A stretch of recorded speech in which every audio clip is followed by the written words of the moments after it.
Widely regarded as one of the most haunted places on Earth, Waverly Hills Sanatorium is said to be home to a mysterious woman in chains, who can be seen running from the now-abandoned building, a boy called Timmy who is obsessed with playing ball, a girl with no eyes called Mary, and the notorious Room 502, where the door slams shut if you dare to step inside its four walls. Built in 1910 in Jefferson County, Kentucky, Waverly Hills Sanatorium was in part a response to the tuberculosis pandemic that had swept through much of the United States since the start of the century. The asylum was instantly swamped with sick patients and had to be expanded almost immediately upon completion. The mortality rate was exceptionally high for tuberculosis, with the vast majority of those diagnosed dying from the illness. Those who succumbed to the disease would make their final journey out of the building through the death tunnel, a 500-feet chute that was used to lower bodies from the hospital to the bottom of the hill upon which it sat. Due to the accepted thinking of the time, patients were often left alone on the roof of the building, as fresh air was supposedly the key to beating the disease. Incidentally, numerous people have reported hearing footsteps and voices on the roof. Lights have also been seen turned on in the building, despite the fact that the grounds have no electricity. Room 502 has been the site of at least 2 suicides. In 1928, a young woman was said to have hung herself in the room, and in 1932, a nurse jumped to her death from its window. The site was recently bought by a private couple who say that they plan to open the complex as a 4-star hotel resort for paranormal enthusiasts and ghost hunters. Considered one of the most haunted places in the United States, the TransAllegheny Lunatic Asylum has been associated with strange events and suspicious theories since its foundations were first laid. The fact that it is said to sit on 666 acres of grounds only added fuel to these theories, 666 being the alleged number of the beast. Some point to the fact that the building's dimensions are in fact the workings of secret and ancient Masonic formulas. Was it a coincidence that after the foundations and shell had been built by prisoners, special stone masons were brought from Europe, specifically to work on the finer elements of the stonework? Probably, but it still got certain cogs turning in people's minds. Construction began on the asylum in 1858 and took over 20 years to complete, with it being officially finished in 1881. Patients had already been admitted since 1861. Although the initial plan was to house 250 patients, the eventual capacity was well over 2,000.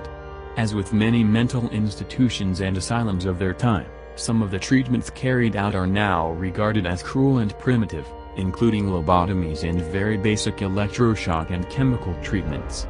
The walls of the asylum witnessed much pain and fear over the years.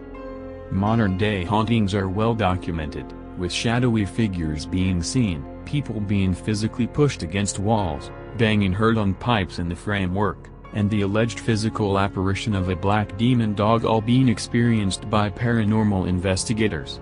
In March 2013, the Ghost Research Society carried out their own investigation. Using specialized recording equipment, they managed to record what they claimed were several haunting screams as well as ghostly voices that responded to their questions.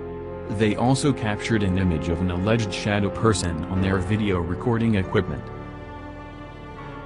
Over 3,000 patients are said to have died at the Beechworth Lunatic Asylum, also known as Mayday Hills Hospital, between 1867, when it was opened, and its closure in 1995. It is now part of La Trobe University. During this transition, workmen would report hearing children laughing and playing, although no children were ever seen, and none were on site. During a ghost tour of the area, one parent stated that she noticed her son talking to himself.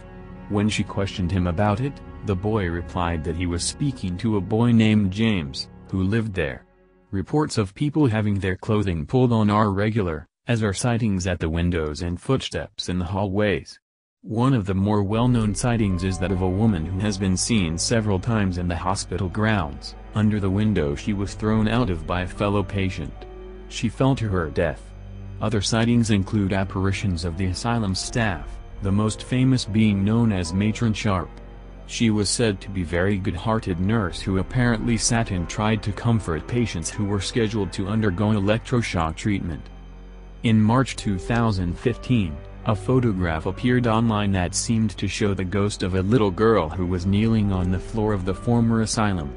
Perhaps what made the photograph all the more chilling was that it was taken in what is said to be the most haunted part of the building, the Greva wing, where electroshock treatment was administered.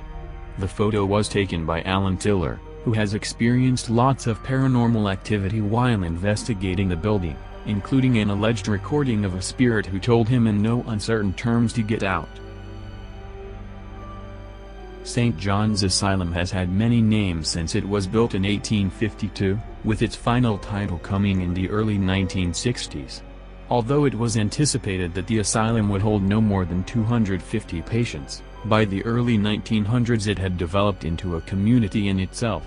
The 1.5 acres of grounds included a chapel and cemetery, and inmates would grow their own vegetables and generally maintain the land upon which the hospital sat. In 2010, a photograph was printed in the Lincolnshire Echo, which purportedly showed a ghost at one of the windows of the asylum. Other people have also witnessed strange things on the old grounds. One of the more well-known legends of the site is that of a gray lady, who is seen throwing a baby from the clock tower before she, too, plummets to her death. In October 2010, a month after the photograph appeared in the Lincolnshire Echo, Totally Haunted did their own investigation into the site. They reported little activity until they made their way to the old children's ward. There, they were said to have heard strange whistling, laughter, and what they believed to be a little girl crying. They also reported feeling like they were being watched while they made their way around the buildings.